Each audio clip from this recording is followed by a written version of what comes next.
Tonight, we're not having takeout, we're having take-in. First up, we have pizza. We're gonna start with the dough. Get yourself some warm water, make sure it's just warm, not hot, because we don't wanna kill those little yeasties. Speaking of yeast, you're gonna need some for this dough. Then we're gonna add a little sugar to feed the yeast and set that aside for 10 minutes or until it's nice and foamy. The foam just signifies that the yeast are alive and they're gonna make our dough nice and airy. While that's sitting, we'll mix together our flour and salt. And then after 10 minutes has passed, combine the wet and the dry ingredients and then add in some olive oil.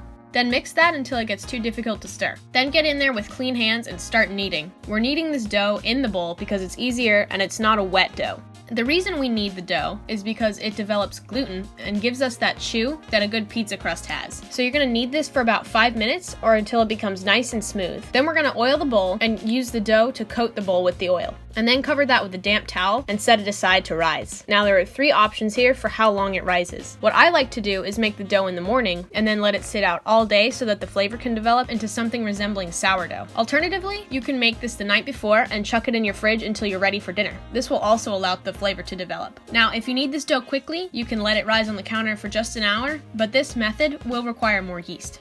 Anyway, while that's rising, we're gonna make the sauce. Now, ideally, we'd be able to make a nice sauce with fresh tomatoes and fresh herbs, but we're using what we have here. So we're just gonna try and upgrade a pre-made tomato sauce. We're gonna make very simple changes to this, but it's going to make a huge difference to a standard jarred tomato sauce. So first we need to chop some garlic. You don't need to mince this or anything, just a rough chop. Then we're gonna heat some olive oil on the stove. Now I know it looks like a lot of oil, but it's needed here. Plop that garlic in and fry it until it starts to go golden. Then we need to put in the sauce. Now I got this bougie one from Sprouts because I'm a sucker for things that come in interesting packaging, but whatever sauce you have works just fine. Now put that in your pan and be careful because the hot oil will cause it to splutter. Then just cook that until the sauce is hot and it's ready for your pizza. So now it's time to finish our pizza dough. Punch it down and shape it into a rectangle so that it's easier to cut into even pieces. I cut mine into 5 pieces because I needed to make 5 pizzas, but I think this much dough is more suited to 4 nice sized pizzas. Then roll those around on your board and use the slight stickiness to your advantage to roll it into a nice tight ball. So you can use a rolling pin to roll these out, but I just used my hands. Now if you like a really thin crust, you can roll these out even more, but I think they're perfect at this thickness. Now we need to talk toppings. Put anything on this that you like. I made this first one with some vegan cheese, mushrooms, cherry tomatoes, onion, and a little salt. I salted it because we always need to make sure that we season our veggies for optimum flavor. For the next one, I started with string cheese. Now, I used string cheese because I didn't have any other mozzarella, and we're quarantine cooking, so I had to improvise. Now, if you only have cheddar, or Swiss, or whatever else, throw that on there and see how it ends up. I put on some veggie pepperoni and onion. Then chuck these in the oven for about 15 minutes or until they've reached your desired crispiness. As you can see, these guys are nice and crispy on the bottom. Now I like to dress them with a little olive oil after they come out of the oven because fresh olive oil has a fruitier taste than cooked olive oil. And then I also put a little pepper on it now because I didn't want to burn the pepper in the oven. So slice that up and you've got a darn good pizza that's pretty simple to make.